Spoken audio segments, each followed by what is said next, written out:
আপনি কি মসজিদের সভাপতি? আপনি কি মসজিদ আবাদ করছেন, পরিচালনা করছেন?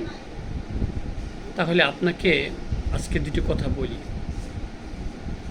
আপনি কি জানেন মসজিদ আবাদ করতে হলে, মসজিদ পরিচালনা করতে হলে কি যোগ্যতা দরকার? আল্লাহ সুবহানাহু ওয়া তাআলা কুরআনুল কারীমে সূরা তাওবার 18 নম্বর আয়াতে আল্লাহ তাআলা বলতেছেন যে প্রকৃতপক্ষে মসজিদের রক্ষক হইবে যারা ঈমান রাখে আল্লাহর উপর ও পরকালের প্রতি, এবং নামাজ কায়েম করে ও প্রদান করে যাকাত, এবং কাকেও ভয় করে না আল্লাহ ছাড়া। এখন আমার প্রশ্ন আপনার কাছে, আপনি যে মসজিদের সভাপতি, আপনি কি দৈনিক 5 ওয়াক্ত সালাত আদায় করেন, নাকি মাঝে মাঝে জুমার নামাজ আদায় করেন? আপনি কি সাপ্তাহিক মুসল্লি না প্রতিদিনের? এক নম্বর, আপনি যে মসজিদ আবাদ করছেন, মসজিদের সভাপতি, এই আপনাকে কে নির্বাচিত করছে? না ক্ষমতার বলে আপনি এখানে ক্ষমতা আঁকড়ে ধরে রাখছেন? আপনাকে কি সমাজে মানুষ সবাই ম্যান্ডেট দিয়ে নির্বাচিত করছে সভাপতি? যদি না করে থাকে, আপনি কোন ক্ষমতার বলে মসজিদ আবাদ করছেন? আপনি কি 5 ওয়াক্ত সালাত আদায় করেন? দৈনিক 5 ওয়াক্ত মসজিদে গিয়ে নামাজ আদায় করেন জামাতের সাথে? যদি না করেন, তাহলে আপনার তো কোনো অধিকার নেই মসজিদ পরিচালনা করা, আবাদ করার। যেখানে আল্লাহ তাআলার ঘরকে দেখাশোনা করার জন্য, পরিচালনা করার জন্য আল্লাহ বলে দিয়েছেন নামাজ কায়েম করতেই হবে। আপনি এক ওয়াক্ত নামাজ আদায় করেন না, আপনি মসজিদের সভাপতি হয়ে বসে আছেন। আপনার লজ্জা লাগে না? লজ্জা লাগে না আপনার? নিজেকে কখনো প্রশ্ন করছেন? নিজেকে কখনো প্রশ্ন করছেন আমি যে মসজিদ আবাদ করছি আদৌ আমার যোগ্যতা আছে কি না? কি আল্লাহ রাসূল সাল্লাল্লাহু আলাইহি ওয়াসাল্লাম বলেছেন, যে ব্যক্তি দৈনিক 5 ওয়াক্ত সালাত আদায় করবে না, তার সাথে ইসলামের কোনো অংশ নাই, হক নাই, তার ঈমান থাকবে না। তাহলে আল্লাহ রাসূল সাল্লাল্লাহু আলাইহি ওয়াসাল্লামের কথা মতো আপনি যদি 5 ওয়াক্ত সালাত আদায় না করে থাকেন, আপনার তো ঈমানদারি না।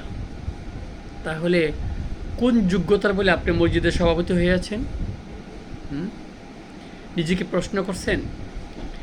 নিজেকে কখনো প্রশ্ন করছেন আপনার কোনো যোগ্যতা আছে কিনা মসজিদ আবাদকরণের?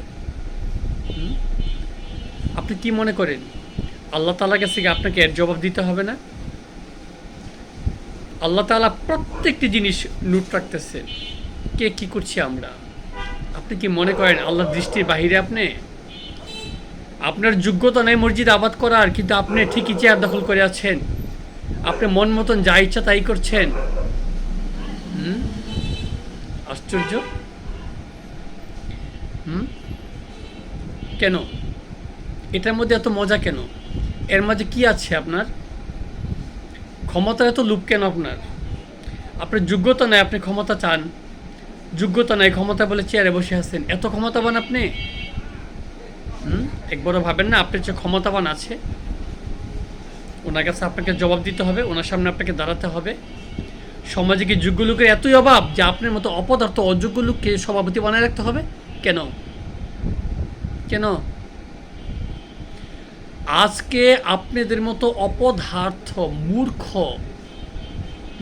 অযোগ্য এই লোকগুলোর জন্য আজকে সমাজের অবস্থা, মসজিদের অবস্থা, রাষ্ট্রের অবস্থা।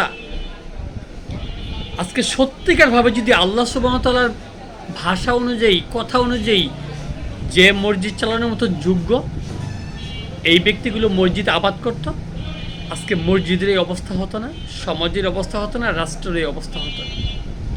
আপনাদের মতো কোলাঙ্গারগুলোর জন্য আজকে এই অবস্থা সমাজের।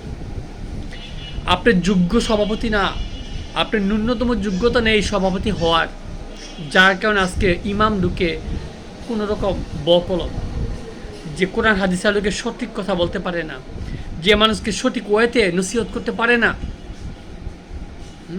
হারামখোর লোক দিয়ে আজকে মসজিদ পরিচালনা হচ্ছে। হ্যাঁ, তো আজকে যদি যোগ্য লোক হতো, মসজিদ আবাদ করতো যোগ্য লোক, তাহলে ইমাম হতো যোগ্য। আপনাদের জন্য আজকে সমাজ ধ্বংস হয়ে যাচ্ছে, আপনাদের জন্য আজকে রাষ্ট্র ধ্বংস হয়ে যাচ্ছে। কিভাবে? আপনার মতো অযোগ্য সভাপতির কারণে মসজিদে অযোগ্য ইমাম ঢুকছে। এই অযোগ্য ইমামের কারণে সমাজ তার থেকে যে ধরনের ইসলামের বার্তা পাইত, সঠিক নেতৃত্ব পাইত, তা সম্পূর্ণরূপে সমাজে মানুষ পাচ্ছে না।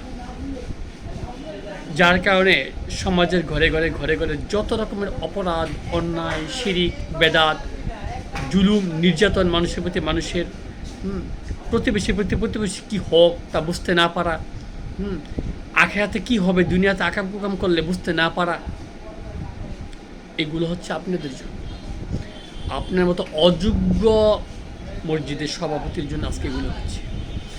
আজকে যদি একটা যোগ্য স্কলার, সুশিক্ষিত একটা ইমাম আসতো, তাহলে এই ইমাম দ্বারা সমাজের প্রত্যেকটা মানুষ ইসলামের এমন দিক নির্দেশনা পাইত যে মানুষ পরিবর্তন হতে বাধ্য, সমাজ পরিবর্তন হতে বাধ্য। এভাবেই রাষ্ট্রের মধ্যে একটা প্রভাব পড়ে পজিটিভ। আজকে অধিকাংশ জায়গায় অপদার্থ অযোগ্য লোক মসজিদ আবাদ করছে। আপনারা কি মনে করেন এমনি এমনি আপনাদের ছেড়ে দিবে? কখনো না। দেখা যাবে আখেরাতে আপনাদের কে সাহায্যকারী দাঁড়ায়। আজকে আপনার যোগ্যতা নাই এই চেয়ারের, আপনি যে কোনো প্রসেসিংয়ে, যে কোনো কারণে, যে কোনো টেকনিক্যালিটি, যে কোনো ক্ষমতার বলে আজকে ওই চেয়ারে বসে আপনি মসজিদ আবাদ করছে। আশ্চর্য। আপনারা কি জানেন? অবশ্যই আপনারা জানেন।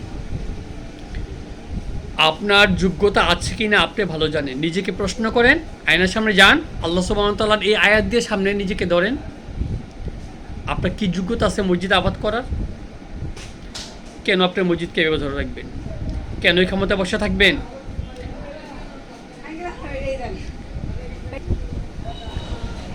শোনেন, আপনাদের ভালোর জন্য, উপকারের জন্য একটা পরামর্শ দিই।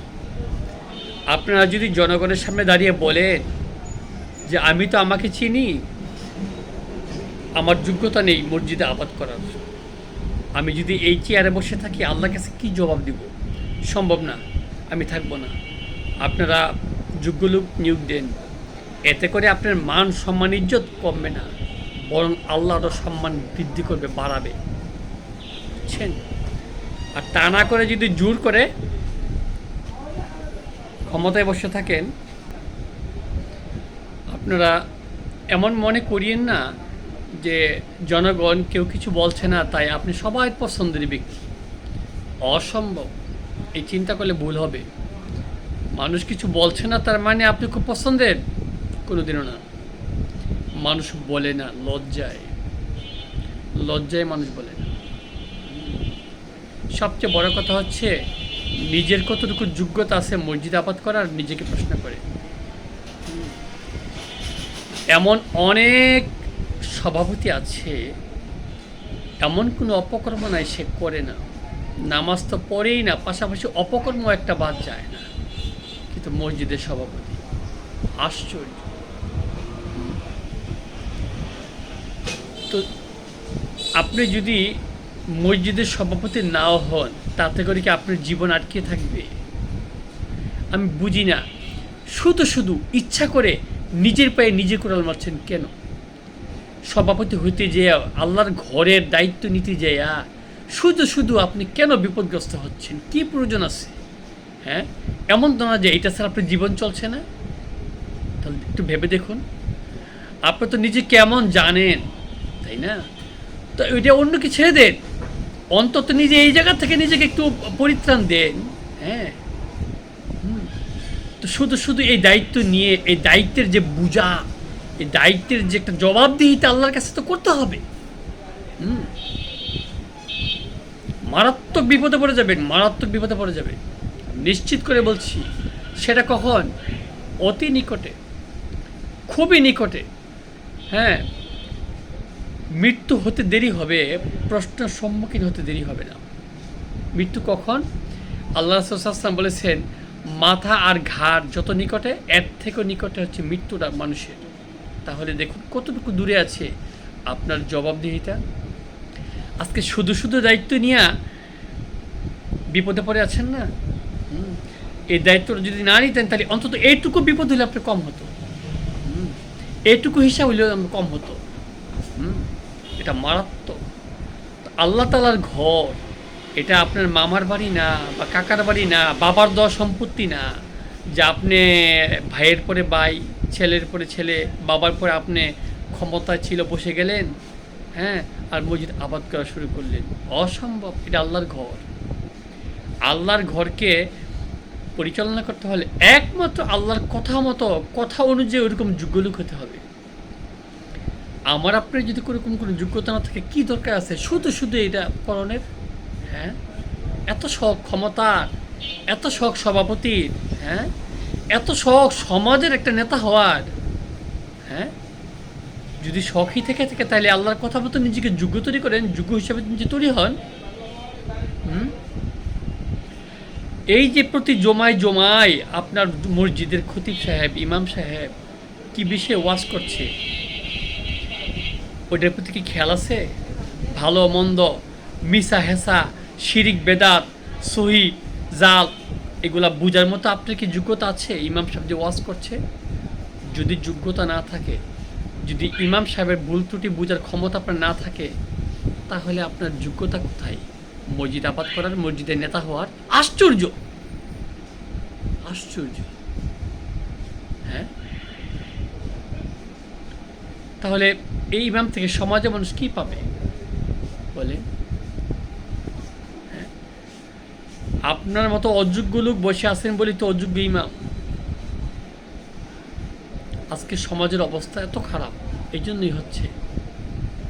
আপনাদের কাছে রিকোয়েস্ট, অনুরোধ, আজকে আমি এই কথা বলছি, হয়তো আপনারা অনেকেই রাগ করতে পারেন, অসম্ভব। আমি আপনার উপকার করছি, আমি আপনার উপকার করছি। আমি চাই আপনার আখেরাত ভালো, আমি চাই আপনি মৃত্যুর পরে আপনার আখেরাতে সুখে থাকেন, ভালো থাকেন। দুনিয়া দুদিনের অল্প জায়গা, কিন্তু আখেরাত অনন্তকালের, সেখানে আপনি শান্তিতে থাকেন, সুখে থাকেন, চিরকাল জান্নাতে থাকেন, সেটা আমি চাই। যার জন্য আমি সব কথা, হক কথা, সঠিক কথা আপনাকে বলে দিচ্ছি। আমি আপনাকে দেখাচ্ছি আপনার প্রবলেমটা, আমি আপনার ভালো চাই। এই জন্য যদি আপনি আমার কথাগুলোকে মূল্যায়ন করতে জানেন, ভালো বুঝেন, আশা করি মূল্যায়ন করবেন। আমাদের সমস্ত মূর্খতায় ভরা, আমরা মূর্খ জাতি। আমরা যদি কোনো মানুষের সমালোচনা করি, আমরা মনে করি সে শত্রু। অসম্ভব। তার এই সমালোচনায় আছে আমার জান্নাত। সে আমাকে নিয়ে যে সমালোচনা করছে, এটার ভিতরে জান্নাত আছে যদি আমি বুঝি। আর প্রকৃতপক্ষে যারা আমার ভালো চায় না, আমার ত্রুটি ভুল উল্লেখ করে না, আমার সমালোচনা করে না, ওরা ভালো না, ওরা নিমাই, ওরা ভালো না। আমি জানি না আপনি আমার কথাগুলো কোনভাবে নেবেন, কোন অ্যাঙ্গেলে নেবেন, কিন্তু আমি আল্লাহর সন্তুষ্টি এবং আপনার ভালোর জন্য কথাগুলো বলছি। এবং আমাদের সমাজেগুলো হচ্ছে, আজকে আমাদের সমাজে মূর্খতায় ভরা, আপনাদের মতো এই লোকের জন্য, এই সভাপতির জন্য। আমি বলতে চাই, আপনাদের মতো অযোগ্য লোকগুলো অতি দ্রুত ক্ষমতা ছেড়ে দেন, যদি আখেরাতে কিছুটা হলেও ভালো থাকতে চান। অতি দ্রুত ছেড়ে দেন, এবং সঠিক যোগ্য লোক, তুলনামূলক যে যোগ্য, 5 ওয়াক্ত সালাত আদায় করবেই, মাস্ট বি। 5 ওয়াক্ত সালাত হচ্ছে প্রথম শর্ত।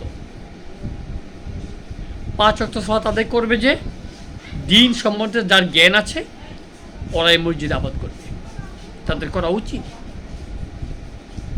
তাহলে মসজিদের সুন্দর হবে, সমাজের উন্নয়ন হবে, রাষ্ট্রের উন্নয়ন হবে, সমাজের অন্যায় অপরাধ কমে আসবে ধীরে ধীরে ধীরে ধীরে। আর যদি এভাবেই চলতে থাকে, নিশ্চিত সাইজ অতি দ্রুত, সাইজ রেডি আছে। আপনি লিখে রাখেন, আল্লাহর ঘরকে আপনি পরিচালনা করছেন মানে আপনার ঈমান নাই, আপনি নামাজ পড়েন না, তাই আপনি পরিচালনা করবেন আল্লাহর ঘর, আর আল্লাহ এমনি ছেড়ে দিবে, আল্লাহ এমনি ছেড়ে দিবে। আচ্ছা, এক্সাম্পল, আপনার সংসার, আপনার ঘর একটা অযোগ্য অপদার্থ লোক যদি পরিচালনা করে, আপনার কেমন লাগবে? আপনি তা করতে দিবেন? আপনি কি কখনো আপনি তো দিবেনই না। আপনার যত শক্তি আছে তাকে প্রতিহত করবেন। আমার সংসার আমার ঘর তুই পরিচালনা করবি মানে তুই কেডা রে? মনে রাখবেন এটা আল্লাহর ঘর। আল্লাহকে জানেন মহাবিশ্ব পরিচালনাকারী, মহা শক্তিধর, মহা ক্ষমতাবান। ওনার পাকড়াও থেকে এত সহজ না বাঁচা। আপনার সব কিছু, আমার সব কিছু রেকর্ড হচ্ছে। আপনি যোগ্যতা না রাখেন, যোগ্যতা রাখেন না, আপনি মসজিদ আবাদ করতে বলেও আসবেন না। সাবধান, এটা খুবই ডেঞ্জারাস প্লেস। এটা আল্লাহর ঘর। আপনি আপনার ঘর সামলান, সমস্যা কম হবে। আপনি আল্লাহর ঘর সামলাতে আসেন। হ্যাঁ, আপনি তো নিজের ঘরকে সামাল দেওয়ার মতো যোগ্যতা আপনার নেই। নিজের ছেলে মেয়েকে দিন শিক্ষা দেওয়ার মতো যোগ্যতা আপনার নেই। আপনি আল্লাহর ঘরে নেতৃত্ব দিচ্ছেন মানে, আল্লাহর ঘরকে নেতৃত্ব দেওয়া মানে সমাজকে নেতৃত্ব দেওয়া। এই যোগ্যতা দিয়ে আপনাকে আমি আবারও বলছি, আপনি ভয়ঙ্কর রেড অ্যালার্টে আছেন। Red alert. আপনি অতি দ্রুত এখান থেকে সরে গিয়ে নিজেকে উদ্ধার করেন, সমাজকে উদ্ধার করেন, সমাজকে পরিত্রাণ দেন, যোগ্য লোক আসার জন্য সাহায্য করেন, হেল্প করেন।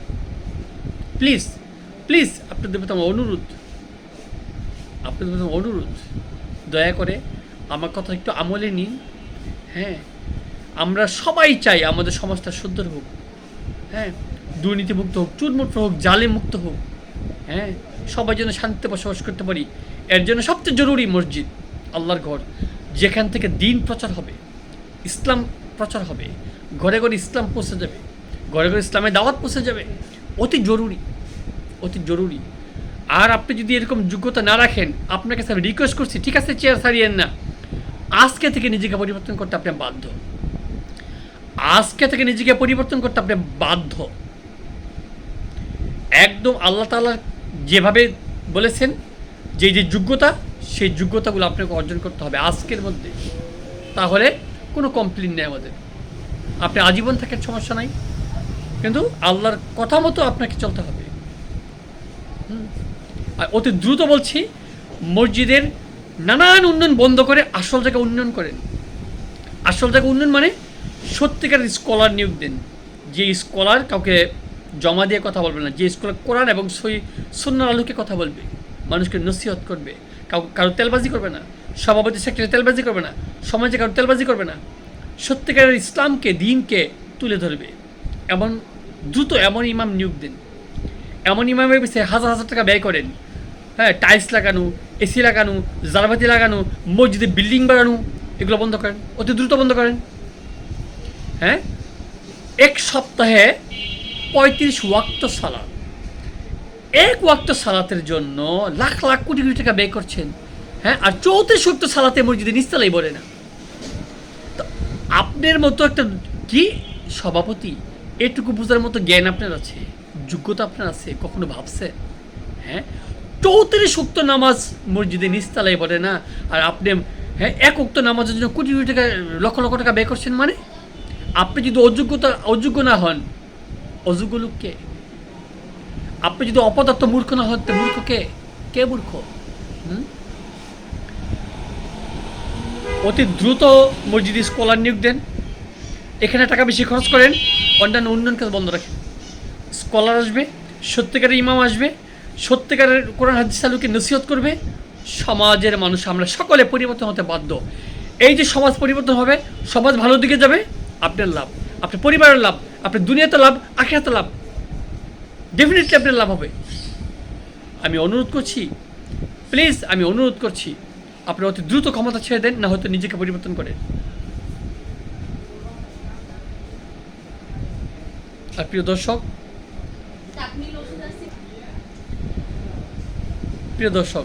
যারা আপনারা মসজিদের বাহিরে আছেন, সভাপতি না, সেক্রেটারি না, তাদের কাছে আমার বিনীত আবেদন, আপনারাও দয়া করে